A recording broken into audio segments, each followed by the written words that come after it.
আসসালামু আলাইকুম। T S math ইজির পক্ষ থেকে সবাইকে স্বাগতম।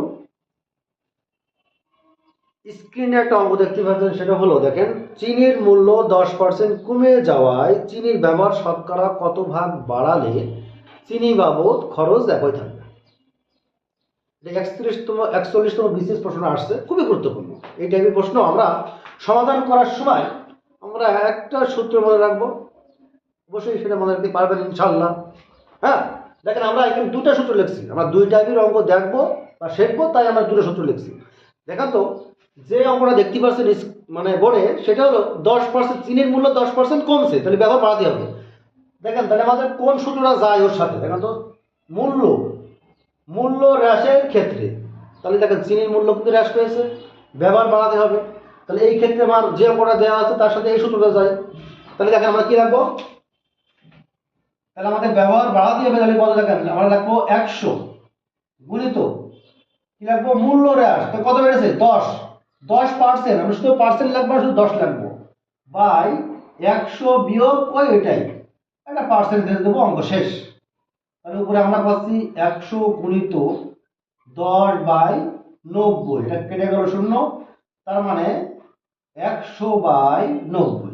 একটু ভাগ করে দেন এটা, তাহলে 9, 11, 99, মানে একবারে 11 নেন। তাহলে 99 বিয়োগ করলে 1 থাকে, তাহলে 1/9 এত পার্সেন্ট। তাহলে আমাদের অ্যান্সার কোনটা হবে? এই যে ক নম্বর। ঠিক আছে? হ্যাঁ, একবার পানির মতো অঙ্ক। দেখেন একই টাইপের অঙ্ক আর একটা দেখতে পাচ্ছেন, দেখেন কি লেখা আছে, দেখেন, যদি তেলের মূল্য 25% বৃদ্ধি পায় তবে তেলের ব্যবহার শতকরা কত কমালে তেল বাবদ ব্যয় বৃদ্ধি পাবে না। একই অঙ্ক। আগের ছিল ওই যে চিনির মূল্য ছিল 10% হ্রাস, আর এখানে জাস্ট তেলেরটা বৃদ্ধি পেয়েছে। দেখেন তাহলে বৃদ্ধি পেলে, মূল্য বৃদ্ধি পেলে ব্যবহার কি কমাতে হবে? অবশ্যই।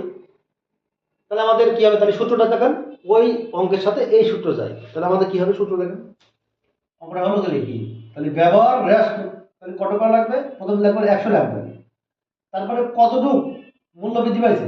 25%, 25 লাগবে, বাই 100 বিয়োগ 25। ঠিক আছে?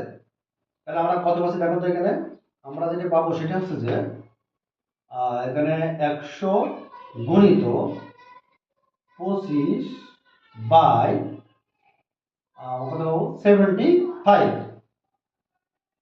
ঠিক আছে? আরে শালা,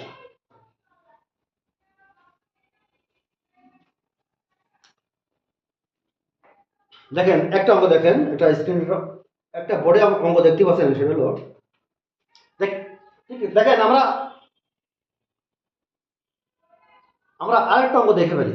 হুম, অঙ্কটা কি বলছে, যদি তেলের মূল্য 25% বৃদ্ধি পায় তবে তেলের ব্যবহার শতকরা কত কমালে তেল বাবদ ব্যয় বৃদ্ধি পাবে না। এই প্রশ্নটা আসছে 36তম বিসিএস। দেখেন আগের অঙ্কটা ছিল কি, আপনার চিনির মূল্য 10% কমছিল। ঠিক আছে, তাহলে কমার ক্ষেত্রে এই সূত্র ব্যবহার করেছি। এবার কিন্তু আমাদের বলছে তেলের মূল্য 25% বেড়ে যাচ্ছে, মূল্য যদি বৃদ্ধি পায় তাহলে ব্যবহার কমাতে হবে, তাহলে সেই সূত্র অ্যাপ্লাই করবো। তাহলে ব্যবহার কত কমাতে হবে? সূত্র হলো কি, তাহলে 100 দিব গুণিত কত পার্সেন্ট বাড়াতে বলছে, তার মানে 25, শুধু 25 লাগবো, নিচেই 100 যোগ কত, ধরুন প্লাস হবে যেহেতু 25। ঠিক আছে? তাহলে আমরা এই সূত্র ব্যবহার করবো। তাহলে আমাদের 100 গুণিত 25 বাই 125, তো কাটাকাটি করে দেন, 5, 25, 125, 5, 20, 100, তাহলে 20%। আমাদের অ্যান্সার হবে খ। ঠিক আছে, একবার নিমিশে অ্যান্সার হয়ে যাবে কিন্তু। ঠিক আছে, শুধু দেখবেন, আমরা পড়বেন। হ্যাঁ, যে মূল্য হ্রাসের ক্ষেত্রে মূল্য হ্রাস পেলে ব্যবহার বাড়াতে হবে, মূল্য বৃদ্ধি পেলে ব্যবহার কমাতে হবে, এই সূত্রগুলো একটু মনে রাখুন। ঠিক আছে, একবার নিমিশে অ্যান্সার হয়ে যাবে। ঠিক আছে, একটা আমরা দেখেন, চিনির দাম 20% কমে গেল, চিনির ব্যবহার কি পরিমাণ বাড়ালে চিনি বাবদ খরচ পূর্বের ন্যায় অপরিবর্তিত থাকবে? একই সূত্র, চিনির ব্যবহার কমে গেল, কোন সূত্র? এই সূত্র। কত পার্সেন্ট? 20%, তাহলে 100 গুণিত 20 বাই 100 বিয়োগ 20, অঙ্ক শেষ। তাহলে আমাদের জাস্ট ক্যালকুলেশন নিজেরা করবেন, তাহলে 80 কেটে গেল 4 4 25 100, তাহলে আনসার কত হবে? 25%। ঠিক আছে, আনসার হবে কত? 25%। হ্যাঁ, খ নম্বর।